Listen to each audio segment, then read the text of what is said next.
O funcionário no Brasil custa o dobro do seu salário.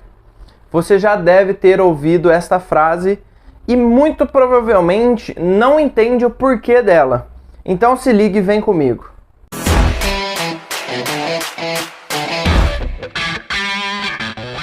E aí pessoal, aqui é o Ronaldo.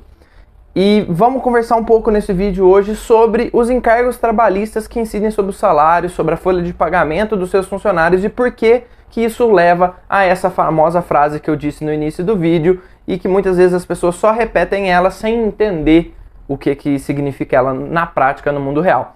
Mas antes disso, eu vou te pedir, não se esquece de se inscrever aqui no canal, ativa o sininho de notificações para você sempre ser avisado quando sair vídeo novo aqui no canal. E sai vídeo novo toda semana, sempre com temas envolvendo empreendedorismo na prática, dicas, não só questões jurídicas, mas tudo para ajudar você a empreender aí no mundo real. Não se esquece também de deixar um gostei no vídeo, que você já ajuda muito o canal e ajuda a gente a alcançar mais pessoas e estar espalhando esse conhecimento por aí. A lei trabalhista no Brasil, que é toda agrupada na consolidação das leis trabalhistas, a famosa CLT, ela já existe há muitas décadas. Ela é uma lei bem antiga e que ao longo do tempo ela veio tentando se atualizar, ela veio sofrendo algumas alterações, sempre buscando estar a par das relações trabalhistas reais, com o mundo real, com o mundo da prática. Só que como a burocracia, como a legislação, ela é lenta em se modificar e adequar, e cada vez mais o ser humano, as relações,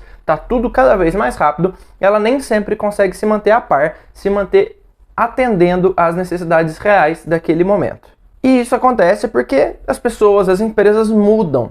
De lá para cá, de quando ela surgiu para cá, apesar de suas alterações, muitas funções, muitos cargos, muitos empregos deixaram de existir, enquanto muitos outros novos surgiram e que não eram previstos, não eram imaginados na época em que essa lei passou a vigorar, passou a exercer seus efeitos aqui no Brasil. Ou seja, a cultura e a mentalidade do brasileiro, seja empregado, seja empregador, mudou, mas a legislação não mudou o suficiente. E é por isso que hoje em dia, a grande maioria dos empreendedores brasileiros, se não a totalidade, vê a legislação trabalhista como uma coisa negativa, como uma coisa prejudicial e que vai contra tudo aquilo que eles aprendem e pregam no dia a dia do empreendedorismo. E dentre os elementos que mais geram atrito entre as relações trabalhistas no Brasil, as relações de emprego entre empregador e empregado, é o dos salários e seus encargos. Porque afinal, por que um funcionário custa muito mais do que simplesmente o seu salário? Não posso calcular só o seu salário como um custo para mim. Quais são esses encargos que compõem esse holerite, a folha de pagamento da minha empresa? E aí, chega mais e vamos ver. Então vamos lá, se você vai contratar um funcionário, você tem um funcionário, você precisa entender o que compõe todo aquele salário dele, todas aquelas verbas, para que você saiba calcular no final quanto que ele pode vir a te custar, certo? A primeira coisa, como o próprio nome diz, é o salário base do seu funcionário. É aquele valor que você vai falar para ele, olha, o seu salário é de tanto. A maioria das classes, sindicatos, prevê pisos salariais dependendo da categoria, e se não tiver, o piso é o salário mínimo, que é todo ano publicado e determinado pelo governo federal. Nesse ano de 2021, o valor é de R$ 1.100, o salário mínimo, e as categorias, dependendo da classe, dependendo do seu sindicato e dependendo da sua região, podem ter pisos maiores. E ali é a base, é o salário base que vai compor todo o resto que você vai calcular a partir dali. A segunda coisa que você precisa saber é as férias do seu funcionário, que também, pela Constituição, são acrescidas de 1/3, ou seja, qualquer valor que você for pagar de férias, ele é acrescido de 1/3. Mas Ronaldo, o funcionário ele tira férias só uma vez no ano. Por que você está falando isso do salário dele? Porque esse valor das férias é como se fosse, principalmente do 1/3 que é acrescido ali, é um custo a mais que você vai ter. Então, se você vai ter esse custo ao longo de um ano, você precisa dividir aquele valor em 12, porque é como se todo mês você estivesse separando ali 1/12 desse valor numa caixinha, para depois, acrescida desse 1/3, para depois você pagar para o seu funcionário as férias, que é o período onde ele não vai estar trabalhando e ele não vai estar produzindo. Nesse mesmo sentido, logo em seguida vem o 13º salário, ou gratificação natalina, como a lei determina o seu nome oficial. Já é popularizado como 13º salário. O 13º salário nada mais é do que um salário que a lei trabalhista impõe que o empregador deve pagar para o seu funcionário, geralmente no fim do ano, podem ter algumas exceções, formas de pagamento e tudo mais, que foi criado justamente para que os trabalhadores que acabam gastando, descontrolando seu dinheiro, tenham esse valor no fim do ano para as compras de Natal, de fim de ano, e poder gozar ali daquele recesso de fim de ano com um pouco mais de tranquilidade e prazer. Qual que é a consequência disso? A mesma que eu falei das férias. Você vai precisar pegar o valor desse 13º salário que você vai pagar e dividir por 12.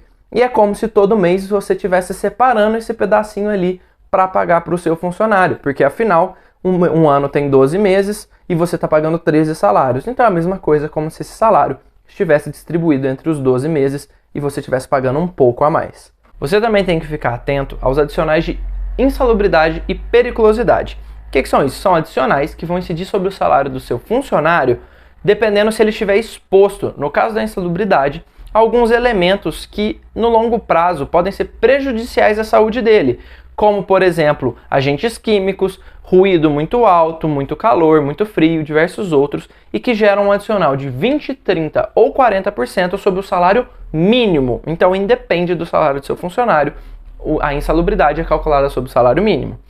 Já a periculosidade é quando o seu funcionário é exposto a algum risco à vida, como por exemplo, risco a explosões, a incêndios, risco em alguma atividade que tem alto índice de assaltos à mão armada, roubos à mão armada, coisas nesse sentido, e que podem gerar o adicional de periculosidade, que na regra é de 30% sobre o valor do salário do seu funcionário. Então aí já é sobre o salário dele. Então você tem que ficar atento nisso. Em seguida, você precisa prestar atenção também nas horas noturnas que seu funcionário exerce. Então todo funcionário que exerce alguma hora depois das 22, ele vai estar exercendo a hora noturna, que tem um adicional de 20%. Além dela ser reduzida, mas eu não vou entrar nesse assunto agora.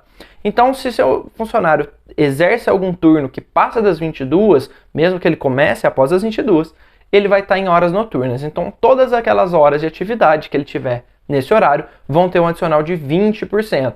Então, você já tem que prestar atenção nisso na hora de montar o salário que você vai propor para o seu funcionário, ou você vai ter esse acréscimo também. Você também tem que prestar atenção nas horas extras habituais. Você já sabe, já ouviu falar sobre horas extras e sabe que os funcionários podem exercer um pouco a mais de função, de atividade, após o seu horário de expediente normal, gerando horas extras que podem ser adicionadas, que vão ser recebidas com um adicional de 50% até 100% no valor daquela hora específica. Só que o problema é que quando seu funcionário exerce isso de forma constante, habitual, ou seja, um funcionário que um mês assim acaba passando alguns dias ali fazendo horas extras, no outro mês não tem problema. Agora, se ele faz isso todos os meses, todas as terças-feiras ele exerce aquelas horas extras, todos os dias do mês ele exerce horas extras, seja lá qual for a forma, que isso não é habitual, é uma coisa frequente, aquele funcionário já está contando sempre com aquelas horas extras para integrar o salário dele, essas horas extras elas vão incidir sobre todos os adicionais. Então elas vão ter o reflexo nas férias, então as férias vão ser pagas considerando o valor dessas horas extras que ele exerce habitualmente, o 13º, então tudo isso vai ter esse reflexo por conta das horas extras que são feitas habitualmente. Agora você vai ter que ver também a Convenção Coletiva de Trabalho, ou a CCT, do sindicato dos seus funcionários. Seus funcionários são abrangidos por algum sindicato de classe e região. E esse sindicato negocia anualmente, geralmente, com o sindicato que representa a sua empresa, da classe dos empregadores naquele ramo que você está. E eles formam essa Convenção Coletiva de Trabalho, que é um conjunto de regras que tem força igual à lei e que pode estipular alguns benefícios para os seus funcionários que você acaba tendo que pagar. Por exemplo, determinar que a hora extra dos seus funcionários da sua classe não vão ser com adicional de 50%, mas sim de 100%. Determinar que você vai ter que dar uma cesta básica todo mês para o seu funcionário, como vai ser o regramento de vale transporte, vale alimentação. Então tudo isso também é previsto na convenção coletiva e você vai ter que ler ela para ficar atento e saber que você está pagando os direitos e que ele não vai poder pedir isso depois na justiça. Você também precisa saber do INSS patronal, ou a contribuição previdenciária patronal. O que significa isso? Todo funcionário, quando tem um salário, você pode descontar dele o INSS do empregado, ou seja, daquele funcionário. É um valor que você vai descontar para pagar compulsoriamente, ou seja, de forma forçada, a aposentadoria dele. então você vai descontar e vai realizar o pagamento. Mas existe também o INSS patronal, que é um tributo que é cobrado das empresas com base na folha de pagamento, com base no salário dos seus funcionários. Dependendo do seu regime de tributação, você pode não ter essa contribuição, mas é bem difícil que você não tenha, vai depender, alguns anexos do Simples só, que conseguem escapar dele. E o INSS patronal ele é calculado em 20% sobre o salário dos seus funcionários. Então, se você tem uma folha de pagamento de R$10.000 em salário, você já vai ter no mínimo R$2.000 todo mês de gasto com o INSS patronal. E esse é o principal culpado para inflar tanto assim o salário dos funcionários, o custo dos encargos e, consequentemente, a sua folha de pagamento. Por fim, questione seu contador ou um advogado especializado em busca de outros encargos que podem ser específicos da área de atividade da sua empresa ou da sua relação com aqueles funcionários, com aquela classe, porque aí não tem como eu trazer para você na forma genérica aqui. Você vai precisar realmente buscar sobre a sua atividade e ver se não tem mais nada. Ronaldo, e o FGTS? Você não falou em nenhum momento do FGTS. Vamos lá, você já deve saber que o FGTS é um percentual de 8% que é descontado do funcionário e é pago numa conta que é administrada pela Caixa, que é a conta do FGTS daquele funcionário, porque a legislação brasileira entende que o funcionário brasileiro não tem a capacidade de poupar dinheiro por conta própria. Então o Estado interviu e fez com que os empregadores separassem esses 8% todos os meses como uma espécie de poupança forçada, para que aquele funcionário brasileiro tenha um acesso, uma reserva para ele sacar em momentos de necessidade, como o caso de demissão, para comprar algum imóvel, ou quando aposenta, coisas nesse sentido. Então é uma espécie de poupança forçada e que você continua pagando. A única diferença é que você vai pegar do 100% do salário, ali, do valor que você vai pagar 92% para o seu funcionário e 8% você vai pagar numa conta que fica lá na Caixa Econômica Federal. Então você não tem nenhum gasto a mais, nenhum gasto a menos, você só está modificando ali a forma de pagamento, e é por isso que eu não mencionei o FGTS como uma das causas que gera esse aumento no custo de um funcionário no Brasil. Agora que você já entendeu quais são esses encargos que geram esse aumento no custo de um funcionário no Brasil, você entende por que existe tanto conflito sobre o tema?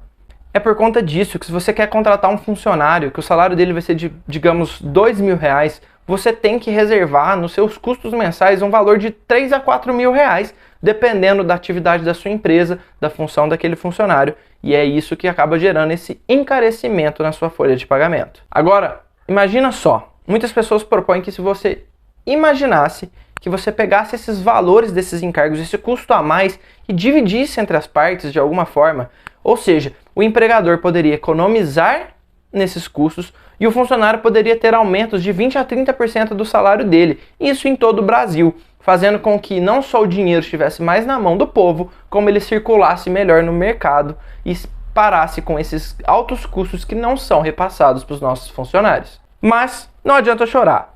Hoje não é assim que funciona.